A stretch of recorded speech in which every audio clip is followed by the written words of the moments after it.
Olá, aluno. Vamos dar continuidade ao nosso estudo sobre campo elétrico.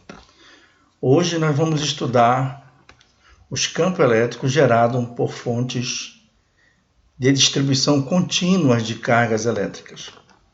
Esse é um estudo importante que é, como eu falei para vocês, uma continuidade daquilo que nós vínhamos fazendo. Só que até agora o que nós vimos foi fontes discretas de carga. E aplicamos lá o princípio da superposição. Vamos também aplicar aqui o princípio da superposição, só que agora utilizando uma distribuição contínua de carga. Bom, para isso, a gente precisa introduzir aqui um conceito importantíssimo dentro desse estudo, que são os conceitos de densidade de carga linear, que é o lambda, superficial, que é o sigma, e volumétrica, que é o ρ. Tá? Como é que a gente pode definir essas grandezas aí? Nós temos aqui uma distribuição linear de carga, e aqui precisamos ter aqui um elemento de carga. O que é esse elemento? Elemento infinitesimal de carga, que vai corresponder a um elemento infinitesimal de comprimento, que é o que a gente chama de elemento de linha. Tá? Então, existe uma relação entre esse elemento de carga e o elemento de linha. Aqui na distribuição superficial, nós temos um elemento de carga que está relacionado a um elemento de área, dA. E, finalmente, na distribuição volumétrica, um elemento de carga que está vinculado a um elemento de volume. A partir daí, a gente pode definir as densidades. Vamos começar pela densidade linear. A densidade linear é dQdL, ou seja, é a derivada da carga em relação ao comprimento, ou seja, carga por unidade de comprimento no sistema internacional, o lambda é dado em coulomb por metro. Já a densidade superficial é a derivada da carga em relação à área. Então, nós temos aqui dQdA, carga por unidade de área, dá coulomb por metro quadrado. Essa é a unidade no sistema internacional. Finalmente, o ρ, que é a derivada da carga em relação ao volume. Nesse caso, nós temos carga por unidade de volume e a unidade coulomb por metro cúbico. Essas densidades elas vão ser importantes no nosso estudo aí de vetor campo elétrico a partir de distribuições contínuas de carga. Gostaria de adiantar para vocês que quando essa distribuição, como nós estamos vendo aqui, ela é por igual, é feita por igual ao longo de um comprimento, de uma superfície ou de um volume, nós chamamos de distribuição uniforme.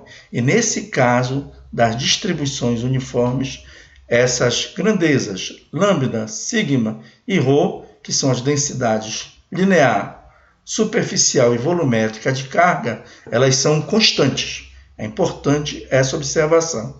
Por que isso, gente? Porque, olha só, se o lambda é dQdL, eu posso tirar o valor de dq. Se eu integrar o dq, vai dar Q, que é a carga total distribuída. O lambda, ele sai da integral porque ele é constante no caso de uma distribuição uniforme. E vai sobrar apenas a integral de quem? A integral de dl, que é o próprio L.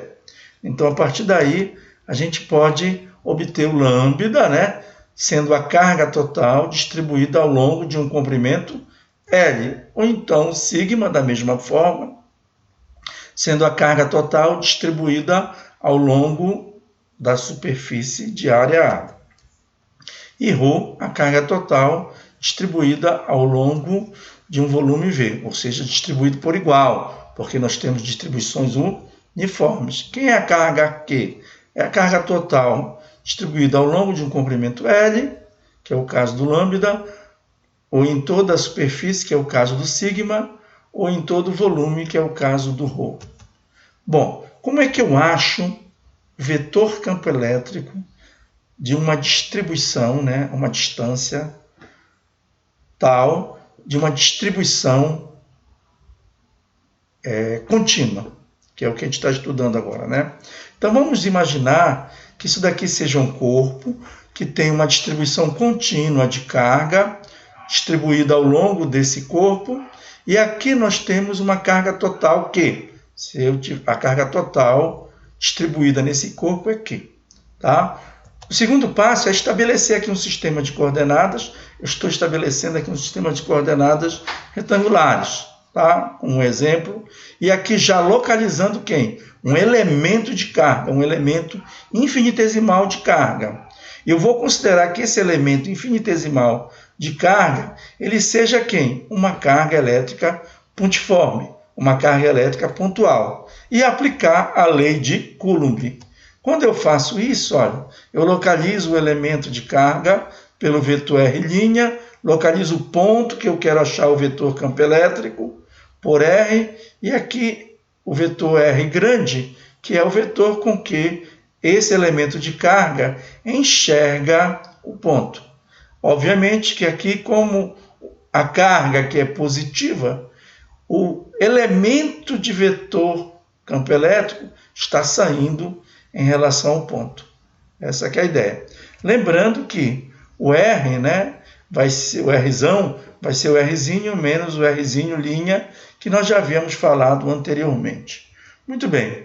Se eu agora verificar que aqui existem infinitos elementos de carga e que cada um deles vai dar um elemento de vetor campo elétrico, para eu poder obter o campo elétrico ou vetor campo elétrico total, eu vou ter que aplicar aí o princípio da superposição. Só que são infinitas parcelas que eu vou ter aqui para fazer a soma vetorial.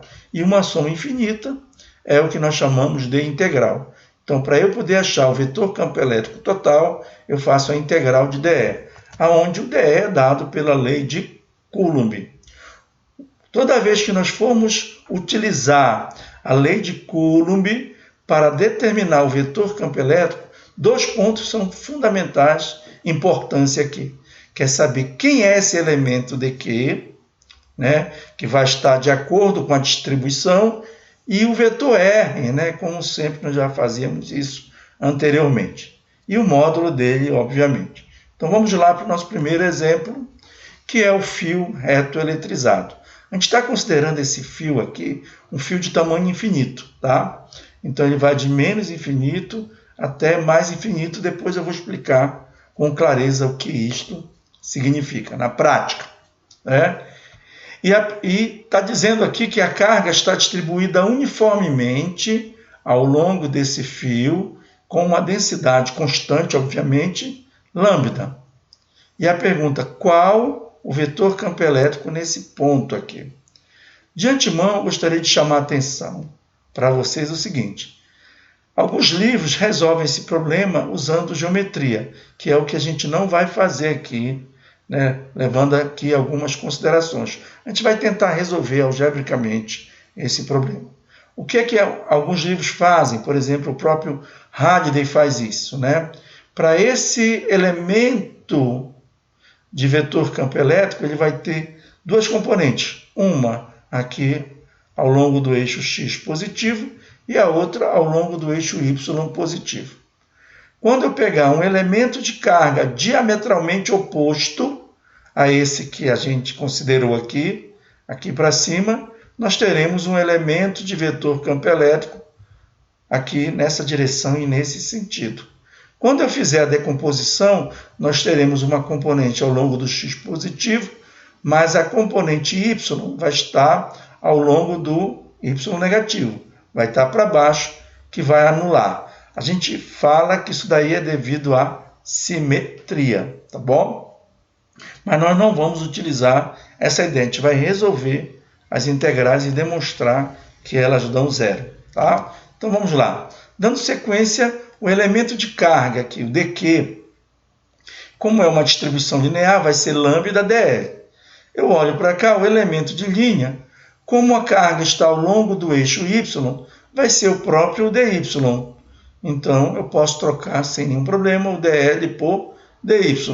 Ou seja, aqui eu já estou definindo que eu vou integrar em y para poder achar o vetor campo elétrico total. Isso vai ser sempre assim, tá? Agora, a posição do ponto P, né, em relação à carga, que é o R, vamos ver aqui, ó. Se eu somar o Y, que está para baixo, com o R, usando o método da linha poligonal, eu vou encontrar o X.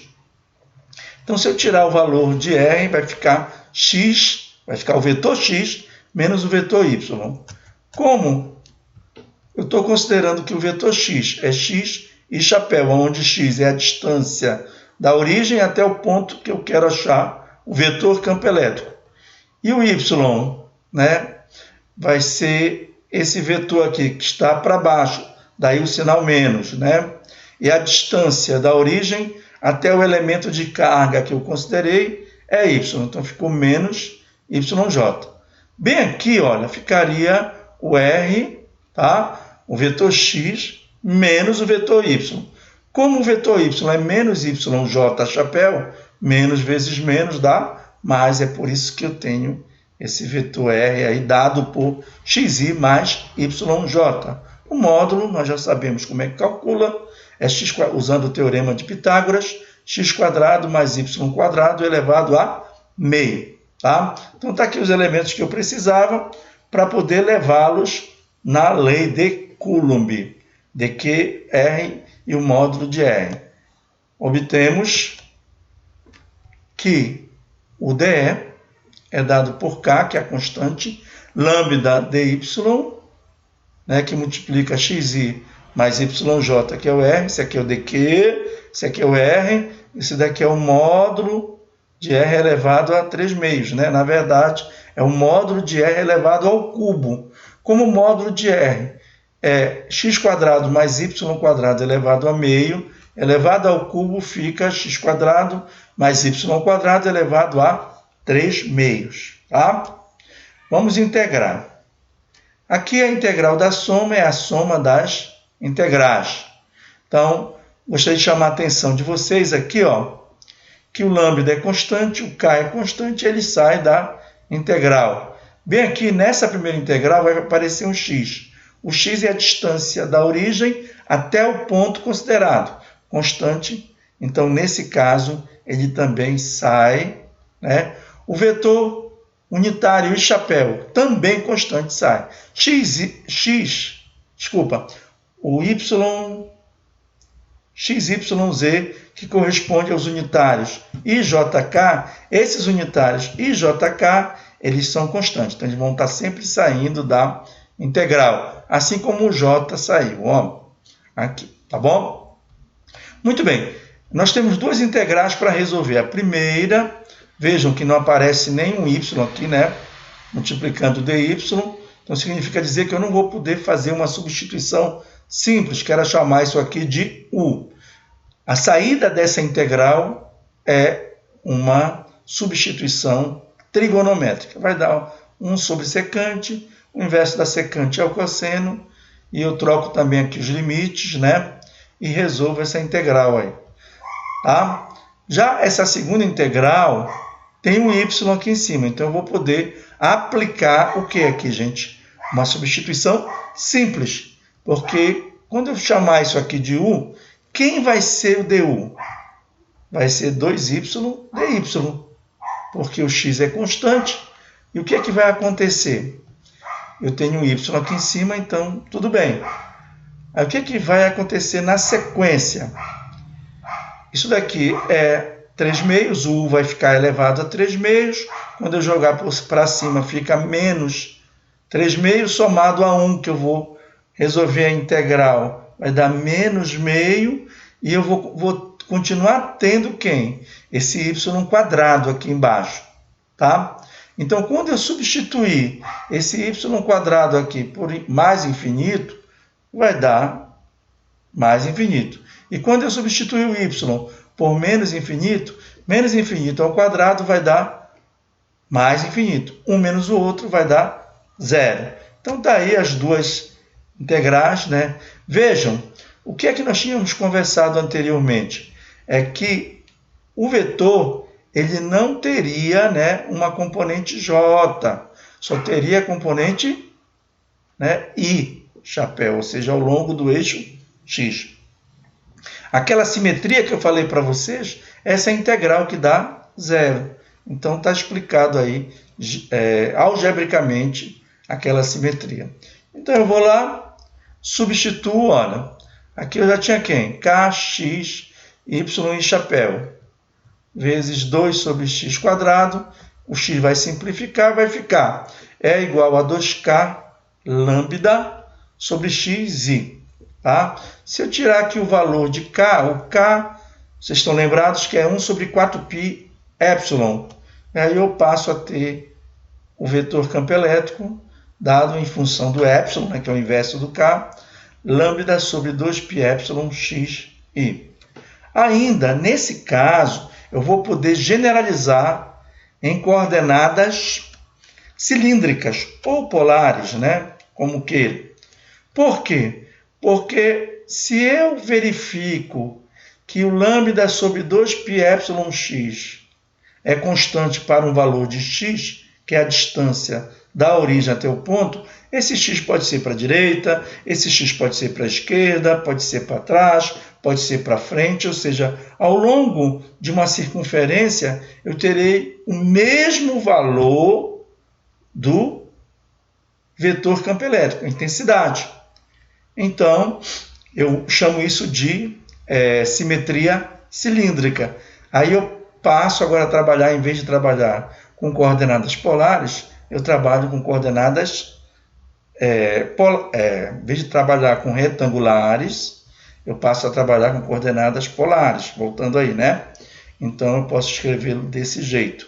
Ou seja, a qualquer distância ρ aí do centro, eu vou ter a mesma intensidade. E para cada direção, eu vou ter um ρ chapéu diferente. Tá bom? Muito bem. Dando continuidade, vamos ver agora o anel eletrizado, que também é uma distribuição, né? É uma distribuição linear. É um anel, tá? Mais adiante a gente vai ver um disco. Já no disco a distribuição é superficial, mas no anel nós teremos aí uma distribuição linear. Consideremos um anel de raio ρ eletrizado uniformemente,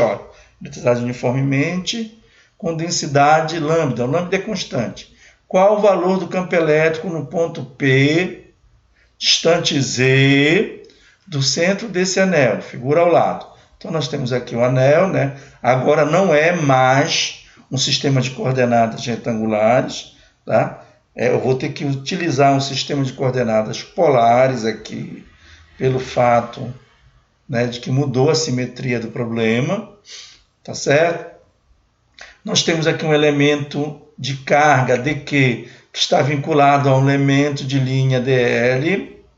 Ele está sendo localizado pelo vetor ρ, né? Esse elemento de carga, e o ponto está sendo localizado pelo vetor z. É como se isso daqui fosse quem, no caso? O r, e o ρ seria o r'. E aqui o vetor r, que é aquele vetor com que o elemento de carga enxerga o ponto. Tá? Então, se eu fizer o seguinte, ó, somar o ρ com o r, vai dar quem? O vetor z. Então, o r é z menos ρ. E esse elemento de carga aqui?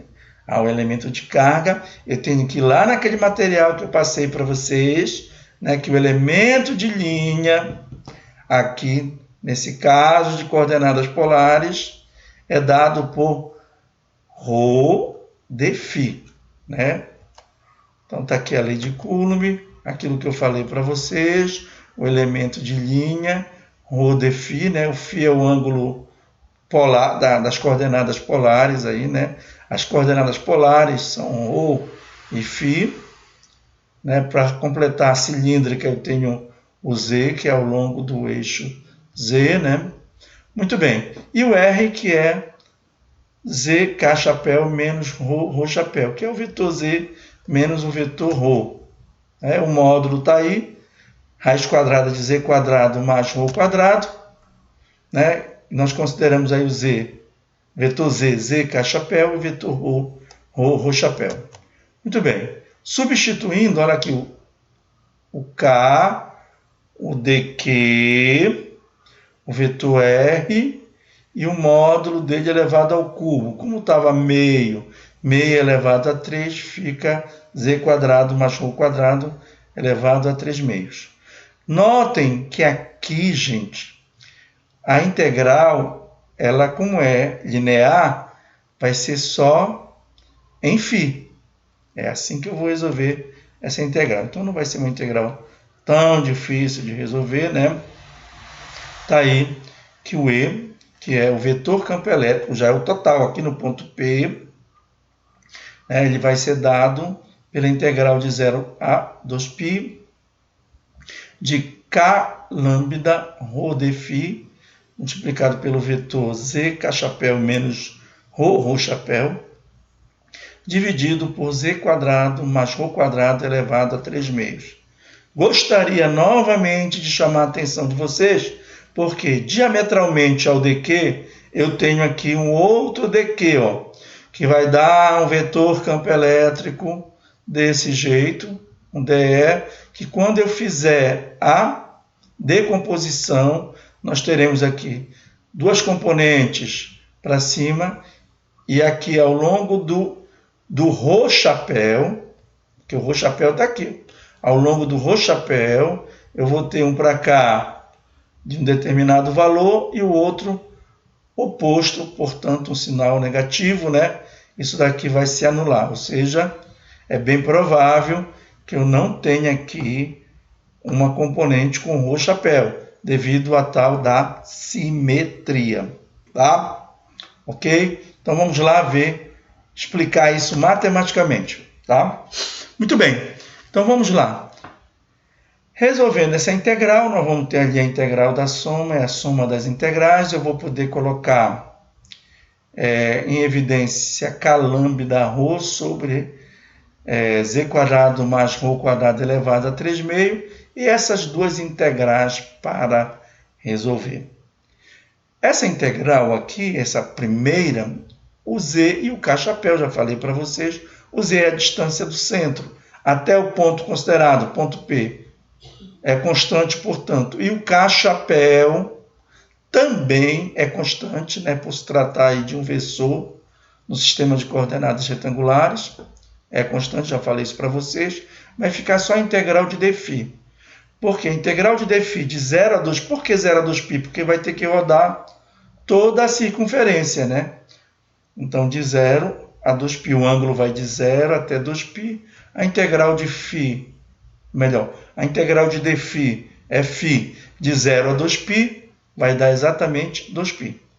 Agora vamos para essa segunda integral aí, tá? Não lembrando que tem aqui o z e o k que vão sair, portanto 2πk, 2πzk chapéu, melhor dizendo assim, né? Para não confundir, não levar a pensar em nada. Muito bem, vamos para a segunda integral, né? Que é aquela lá da história da simetria, que a gente sabe que tem que ser zero. Como é que a gente consegue zerar essa segunda integral? Muito simples. A integral é de ρ chapéu de 0 a 2π. O ρ ele vai sair da integral, mas só que o ρ chapéu, estão lembrados lá do material que eu passei para vocês? O ρ chapéu ele é i cosseno φ mais j seno φ. Ora, o i e o j chapéu são constantes, mas só que o φ vai variar, gente, né? Então, por isso que ele não pode sair da integral. Então, vamos lá, uma integral simples, né? A integral de cosseno φ é seno φ, variando de 0 a 2π.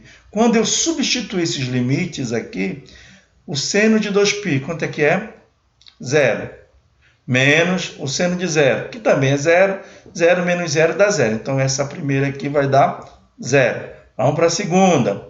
A integral de seno de φ dá menos cosseno de φ. Esqueça esse menos um pouquinho aí. Cosseno φ substituindo os limites. Quanto é o cosseno de 2π? 1. Quanto é o cosseno de 0? Também 1. 1 menos 1, 0. Ou seja, vai zerar toda essa parte. de tal forma que essa integral aqui, que a gente já esperava pela questão da simetria, ela dá zero, mas eu estou provando aqui matematicamente, tá bom? Ok? Então, levando adiante, o que foi que sobrou? Que o vetor campo elétrico no ponto P, afastado Z do centro do anel, é dado por K vezes Q, que é a carga total do anel, Z, dividido por Z quadrado mais ρ quadrado, elevado a 3/2 vezes o K chapéu. Tá? Muito bem. Por que apareceu esse Q aí, né? Porque bem aqui, ó, vamos lá. Aqui tem 2π lambda ρ. O 2π lambda ρ, eu tenho aqui 2π vezes o ρ, é o comprimento da circunferência do anel, vezes o lambda, que é a densidade de carga, vai dar a carga total distribuída no anel. Tá? Então, tá aí, eu já estou fazendo e explicando por que apareceu esse Q. Muito bem, dando continuidade, vamos para algumas observações. Para Z igual a zero, quanto vale o campo elétrico? Ora, matematicamente, colocando zero aqui no lugar do Z, isso aí vai dar zero. Mas fisicamente, é só lembrar, vamos imaginar lá o anel, né? E no centro do anel, se eu tiver aqui um vetor para esse lado, eu vou ter um outro para o lado oposto de mesma intensidade, que vai anular. A mesma coisa com os demais, né? Eles vão todos se anular ao longo, né? Quando eu der a volta nesse anel aí com Z igual a zero. Estou lá no centro do anel, ok? Esse anel, na verdade, não é um anel, seria uma aliança, né? Tá bom? Então, vamos lá. E para o Z muito maior que o ρ. É simples, se o Z é muito maior que o ρ, essa soma Z quadrado mais ρ quadrado, já viu algo parecido, né? Isso já lá no campo de cargas discretas, né? Z quadrado mais ρ quadrado vai dar aproximadamente Z quadrado. Z quadrado elevado a 3/2 vai dar Z ao cubo. Como eu tenho aqui, ó, um Z lá em cima, quando eu simplificar, fica Z quadrado embaixo. O K vezes Q, K chapéu. Então, está aqui o campo. Ainda, olha só, de quem é esse campo aqui, gente? É o campo da carga elétrica pultiforme. O que significa isso na prática? Tem um anel, né? O anel está eletrizado, mas se eu ficar enxergando esse anel bem distante, o que vai acontecer? Ele vai aparecer para mim um ponto, ou seja, uma carga pontual. Então, eu tenho aí o campo elétrico de uma carga pontual. Aí você me pergunta, mas será que só pode ser ao longo do eixo Z? Não, se eu estiver olhando distante, eu posso olhar a uma distância Z, né, ao longo de uma esfera, né? Vai formar uma esfera. E eu vou ter sempre o mesmo valor de quê? Do vetor campo elétrico, a intensidade dele. Então, eu posso generalizar ainda para um sistema de coordenadas esféricas, ou seja, trocando aí o Z pelo R, né? E o K chapéu pelo R chapéu. Tá? A gente vai parar por aqui e depois a gente vai dar seguimento numa outra aula agora, trabalhando o disco e também trabalhando a casca esférica. Então, até a próxima.